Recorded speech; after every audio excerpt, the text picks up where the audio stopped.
Yo, what's good, YouTube? It's the chosen one back at it again. Just wanted to go over something that I thought was really crazy.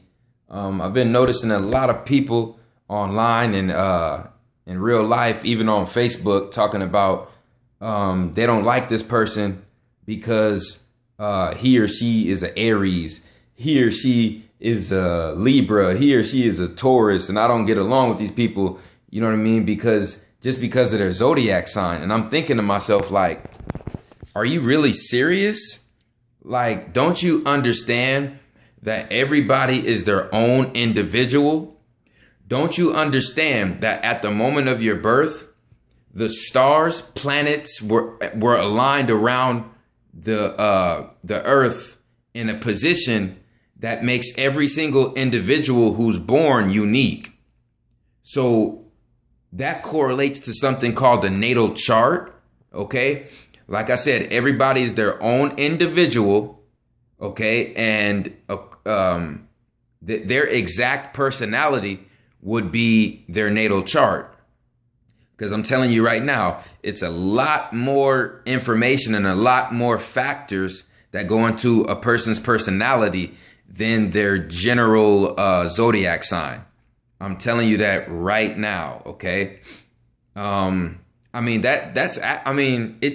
actually common sense in a way, because I don't care what a person looks like or, you know what I mean, where they come from. If you have, let's say you have two different people who were born on the exact same day and year.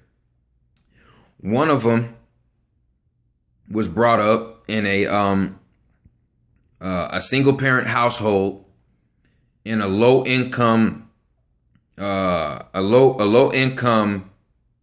like city or environment, and they were forced to sell drugs and to choose a life of crime to make ends meet, and they've had to do that through childhood, you know what I mean, all the way growing up, you know what I mean. And then the other person who was born on the exact same day, exact same year, was brought up with both parents and had things way easier, had everything given to them. You know what I mean? College paid for, school paid for, you know what I'm saying? Captain of the football team, went to college for free. You know what I mean? Great relationship with his parents and the rest of his family. You're gonna be looking at and dealing with two totally different people. I don't give a damn if they're both Tauruses, okay? There's been too much emphasis being put on the zodiac shit, and you guys aren't even like really, you know what I mean, diving into or how to even really read it. You see what I'm saying? So basically, what I got here today, man, is just the basics, man. Okay. Each section of the cosmos over this planet is called a house. There's a total of 13, not 12, but 13 houses, because there's 13 zodiacs. Okay. There's 13 zodiac signs. The one that's been hidden from us is the one in between Sagittarius and Scorpio. Okay. Which makes this zodiac the ninth zodiac, and it's the serpent bearer, Ophiuchus. Okay, it's the serpent bearer, and it's located in between Sagittarius and Scorpio. So anybody born from November 13th to November 30th is actually a serpent bearer. You're not a Sagittarius, okay? Because like I said, there's 13 zodiac signs. There was originally 13 months in the year before the Greeks, the Ptolemies, and the Romans fucked the calendar up. Okay? July used to be called Sextilis or Sestinus, and August used to be called Sestinus. September was the 7th month. October was the 8th month. November was the 9th. December was the 10th. Okay? January was the 11th. And there was a month that it wasn't called February. The 13th month was called something else.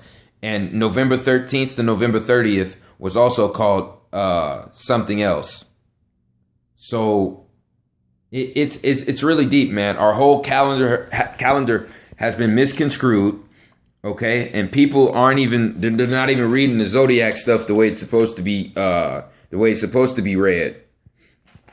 Okay, the first house, there's 13 houses over the planet. The first house is the area of the planet that's just over the horizon where the sun rises in the morning. Okay? So the first house deals with your birth, your life as a newborn, your face, the front of your face, and your brain and your overall demeanor. Basically, the first house is how the world perceives you. The first house is the mask you put on for the public. You understand what I'm saying? It's how the public views you. You can feel however you want to feel inside, but the public and the world is going to view you however your ascendant is. That's how what energy you're going to give off to people when you first meet them. Okay. That's your ascendant.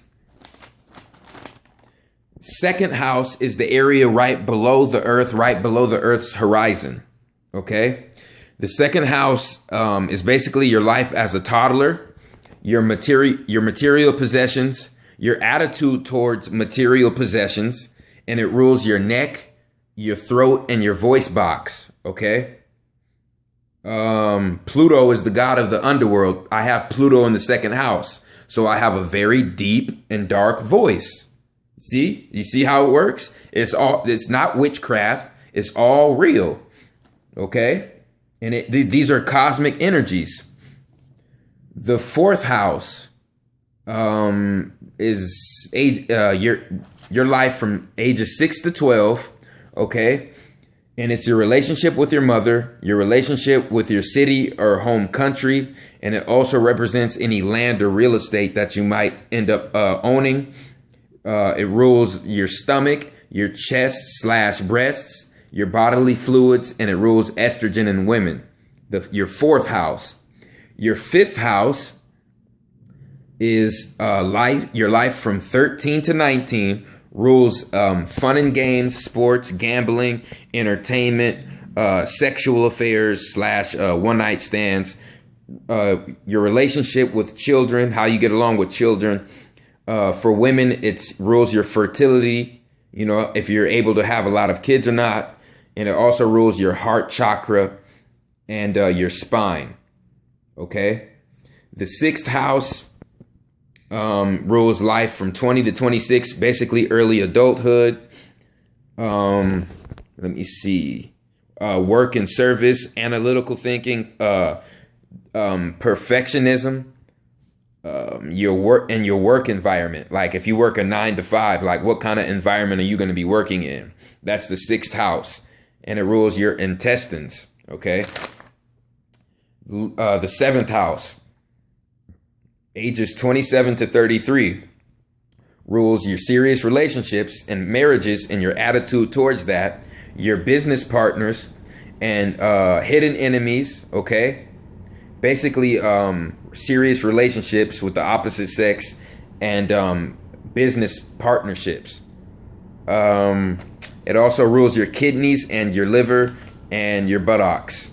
The seventh house, people, the seventh house. The seventh house is also known as your descendant because it's the opposite of the first. So the seventh house is not the ascendant, but the descendant. It's the area of the earth where the sun goes down, when the sun sets. The seventh house. Now we're going to go to the eighth house. The eighth house is basically sex, death, rebirth. Your attitude towards sex, death, okay, and life's mysteries and the occult. It rules a person's sexual aura and their sexual energy and magnetism.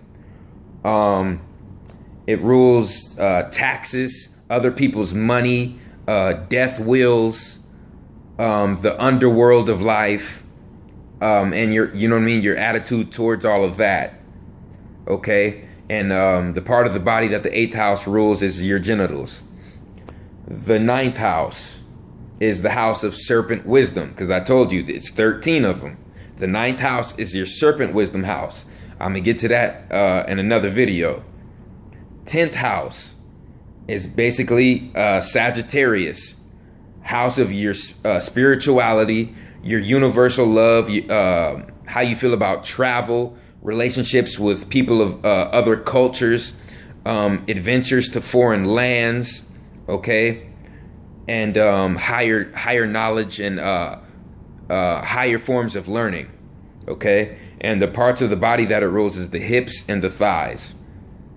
12th house rules money made after your career. No. What am I doing? I'm skipping this. My bad. 11th house rules bones, your bone structure in your face and in your whole body, your relationship with your father, public recognition, professional accomplishments, and career life. Your 11th house, because EL means L, Saturn. Saturn is L, okay? So L rules the bone structure, the father time, father illusion. Time is an illusion. We're in this matrix. So EL11 means Saturn, the bone structure. You know, understand the public recognition, the money made in your career.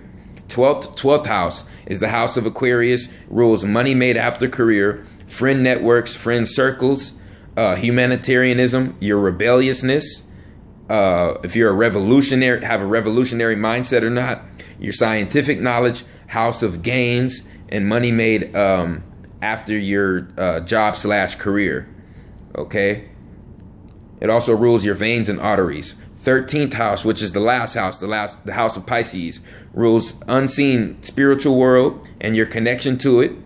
Your sixth sense, your third eye/pineal gland, places of healing, both physically and spiritually, your psychic ability, and a person's connection to the higher dimensions. Okay. And it also rules your pineal gland and your feet. Okay. So I'm gonna go into a little bit more about this. I'm gonna make a part 2 because this video is getting ready to run out. But yeah, man, you got to dig deeper when you're delving into that zodiac stuff. All right, it's a chosen one, man. I'm out.